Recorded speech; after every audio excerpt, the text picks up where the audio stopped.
Hey YouTube, Eagle Run 23. Welcome to the Eagle Reloads Reloading channel. We're talking about 8.6 Blackout. Now, I'm not ready to reload 8.6 Blackout. There's a couple of things that I don't have that I need, but several things that we do have. I can kind of go over those here with you, and I'm gonna let you know my plan, at least based on my research so far. This is my plan to reload this really cool caliber. So, right now, we have a 16-inch barrel. Let me show you our Blackout build here. We have a 16-inch barrel. Of course, Faxon barrel. We have a Faxon muzzle brake on there. I have all the stuff to do suppressor, but in the 16-inch barrel version of our gun, we are not going to shoot the suppress. This is going to be our supersonic gun, 80% polymer lower, and we've got a SOP mod stock 1 to 4 Leupold optic, and this gun runs smoothly. It cycles. We've had some trouble with it, but so far everything is operating well. We were able to shoot it suppressed with our direct thread connection here from Diligent Defense. We were able to shoot it suppressed. We have not shot anything supersonic yet. Now, for my birthday, my family got me a magneto speed, so we can finally get some chronograph data, and we're gonna need it when we're doing this caliber. So far we've got the 288 grain from Gorilla Fracturing Subsonic, and we've got the 300 grain FMJ from Discreet Ballistics. And I'm going to be saving the rest of that ammo for our SBR build that will be running suppressed with either an 8 or a 12-inch barrel. So far I haven't been able to find the barrel. I thought I had a 12-inch barrel locked down. The order was canceled. Maybe they checked and they didn't have one. They do have an 8-inch, and I'm considering just going super short. Why not? I don't know. The bullet was designed for 12 inches. I kind of want to go to 12-inch, but man, an 8-inch seems really appealing. We're doing this to be wild anyway, so I don't know. We might try the 8-inch barrel. We'll see. We'll have to see. So I've been saving all of my brass. As you know, this caliber is super hard to get. You can't get brass for it. So, and even if you could get brass for it, I don't even know how expensive it would be. It would be really expensive. We've got a couple of them that were mangled from us doing some testing, but most of these are in great shape, and we'll be able to reload those without much problems. So we can go ahead and get these in the works, and I think we're going to stick this 210 grain Barnes TSX. Now they also have a TTSX that I'm probably going to try as well. I think it's 125 grain, but I'd like to be in that low 200s range with our supersonic round. So here's what I'm thinking on our case prep here. So this is the case. It's got the nice little Q logo on it. These are going to be no problem to reload because they're already the right size, and they probably don't even need trimming. But we have a brand new 308 from Starline Brass, and I have 1,000 of these. I might use them for Creedmoor.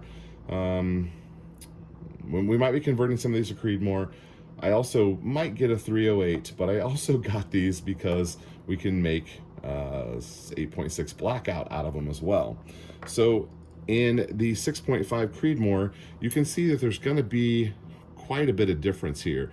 And some of the problems with reloading are that as the case gets closer to the case head, the brass of course gets thicker. And so since you're going to be losing some length there, you're running into thicker brass. So my plan is I have ordered a set of 308 dies that are just a cheap set of dies, and I also ordered a single stage press from Lee. I was able to get a reconditioned press, and I think what I'm going to do with that is use that as our workhorse before we reload finally over on the Dillon.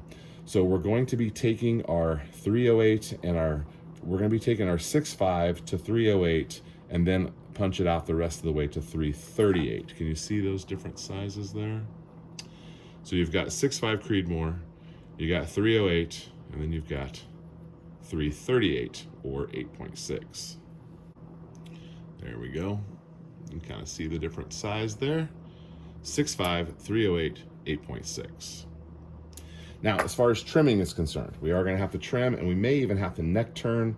We're going to cross that bridge when we get there, but we're going to punch our 6.5 to 308. We're going to punch our 308 to 338, and then we will also have to trim as well. Now, I'm thinking I'm going to trim first. That way I've got less brass to work with, but after it's been sized, it may have to be trimmed again.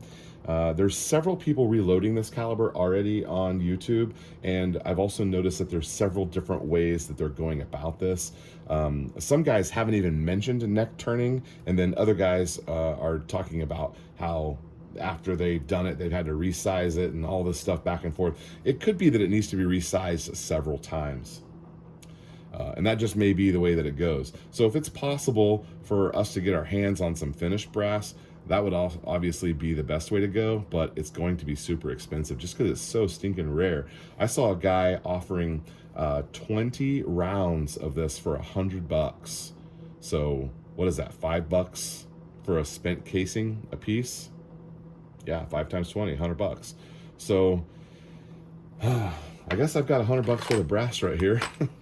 And we're going to get working on reloading it. As far as powder is concerned, there's several choices out there. We're going to go with what's recommended at first, and then we can kind of branch out as other people have been testing some other things. And now we've got a chronograph that we can actually test some speeds.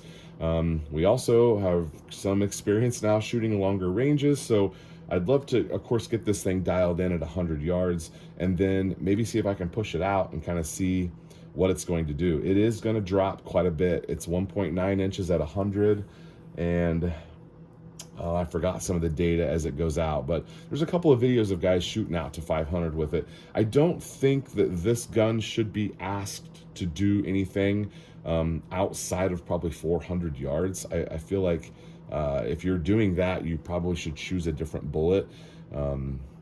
And we really want to shoot the thing suppressed as well. I mean, I think that's kind of the intention of the round as well, is being suppressed. So anyway, that's where we're at right now. Let me show you what these guys look like. These are the 210 grain TSX bullet. They've got a little open tip there. I think those will do great for supersonic. And these 300 grainers are going to be our subsonic practice round as well. I've got 100 rounds of those. I think we'll get in some TTSX and try the tipped ones as well. So I think this will be a fun caliber to reload for. I'm new to reloading. Of course, I'm new to the AR-10 platform, and everybody's new to 8.6 Blackout. So yeah, who knows how this is going to work, but we're going to give it a shot, and I'll be here bringing you along. Thanks for watching.